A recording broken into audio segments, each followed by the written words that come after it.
పాకిస్తాన్ కు భారత్ చుక్కలు చూపిస్తోంది. పాక్ చరిత్రలోనే కని విని ఎరుగని రీతిలో ఆ దేశానికి గట్టి కరెంట్ షాక్ ఇచ్చేందుకు భారత్ ముప్పెట దాడి చేస్తోంది.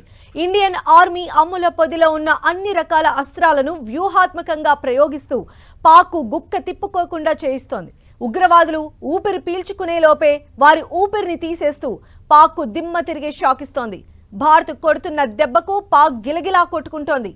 అయితే పాకిస్తాన్ దాడులను భారత్ ఎలా సమర్థవంతంగా తిప్పికొట్టింది, ఎలాంటి ప్లాన్ ఆఫ్ ఎగ్జిక్యూషన్ ను అమలు చేసింది, భారత త్రివిధ దళాలు ఎలాంటి యుద్ధ వ్యూహాన్ని అనుసరించాయనేది ఇప్పుడు ఆసక్తికరంగా మారింది. ఇండియన్ ఆర్మీ సత్తా ఏంటో మరోసారి పాకిస్తాన్ కు రుచి చూపించిన భారత్ దాన్ని ఎలా అమలు చేసిందన్నది ఇప్పుడు హాట్ టాపిక్ గా మారింది. మే 7-8న అర్ధరాత్రి పాకిస్తాన్ భారత్ పై జరిపిన మెరుపు దాడులను ఇండియన్ ఆర్మీ అత్యంత సమర్థవంతంగా అత్యంత ఖచ్చితత్వంతో వాటిని తిప్పికొట్టింది. పాక్ దాడి చేస్తుందని ముందే పసిగట్టిన ఇండియా అందుకు తగినట్లుగా ముప్పెట దాడి చేసేందుకు అస్త్రశస్త్రాలన్నింటినీ రెడీ చేసి పెట్టింది. అర్ధరాత్రి చిమ్మ చీకట్లో దాడి చేసిన వాటిని తిప్పికొట్టేలా అన్ని రకాల వ్యవస్థలను ఆన్ చేసిన భారత్ వెంటనే అలర్ట్ అయింది. పాక్ గగనతలం నుంచి దూసుకొచ్చిన డ్రోన్లు క్షిపణులను భారత రాడార్లు పసిగట్టి వాటిని నేల కూల్చేశాయి. ఒకప్పటి భారత్ వేరు, ఇప్పుడు 2025లో భారత్ వేరు. ఇదే ఇప్పుడు పాకిస్తాన్కు యమపాసంగా మారింది. ఆయుధ సంపత్తిలో ప్రపంచ దేశాల సరసన ఇండియన్ ఆర్మీ నిలుస్తోంది. అత్యాధునిక ఆయుధాలను కలిగిన భారత్ పాక్ పైన నిప్పుల వర్షం కురిపిస్తూ ఆ దేశానికి గట్టి షాక్ ఇస్తోంది. లెబనాన్, చైనా సపోర్టుతో భారత్పై యుద్ధానికి దిగిన పాకిస్తాన్కు ఇండియన్ ఆర్మీ దిమ్మ తిరిగే షాక్ ఇచ్చింది. పాక్ ప్రయోగించిన డ్రోన్లు క్షిపణులను భారత రక్షణ వ్యవస్థ క్షణాల వ్యవధిలోనే నేలకూలుస్తోంది. పాక్ నుంచి దూసుకొచ్చే ప్రతి మిసైల్, ప్రతి డ్రోన్ను సమర్థవంతంగా తిప్పికొడుతూ వాటిని స్మాష్ చేస్తోంది భారత్. దీంతో పాక్ ప్రయోగించిన క్షిపణులు, డ్రోన్లన్నీ కుప్పకూలిపోతున్నాయి. ఇలా కూలిన డ్రోన్లు, క్షిపణుల శకలాలు, శిథిలాలన్నీ జమ్మూ కాశ్మీర్లోని అవంతిపురా నుంచి మొదలుకొని రాన్ ఆఫ్ కచ్లోని భుజ్ వరకు చెల్లాచెదురుగా పడిపోయాయి.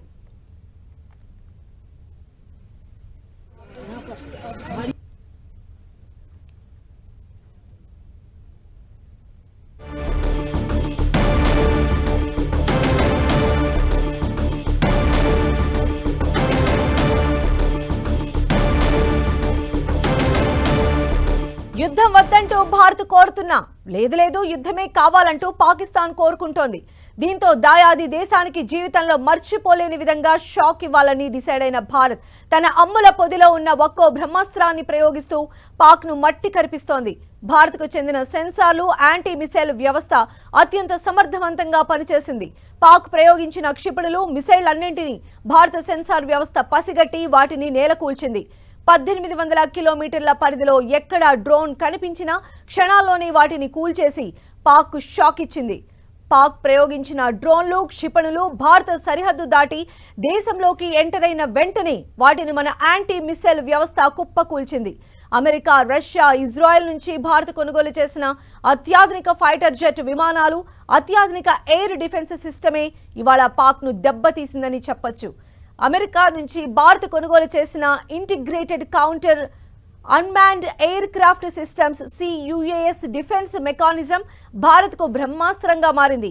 పాకిస్తాన్ ప్రయోగించిన F-16 యుద్ధ విమానంతో పాటు JF-17కు చెందిన 2 విమానాలను భారత్ అడ్డుకొని వాటిని నేలకూల్చింది. శత్రు దేశాల నుంచి దూసుకొచ్చే అనధికార డ్రోన్లను గుర్తించడం, ట్రాక్ చేసి గుర్తించడం, ఆ తర్వాత వాటిని కూల్చేయడం ఇవన్నీ క్షణాల వ్యవధిలోనే జరిగిపోతోంది. శత్రు దేశం నుంచి దూసుకొచ్చే మిసైల్ను CUAS వ్యవస్థ పసిగట్టి వెంటాడి వేటాడుతోంది. ఆ తర్వాత దాన్ని కూల్చేస్తోంది. పాక్ ప్రయోగించిన జెట్ ఫైట్లను నేల కూల్చడమే కాకుండా పాక్ వైమానిక స్థావరాలైన లాహోర్, సియాకోట్ టార్గెట్గా భారత్ దాడులు చేసింది.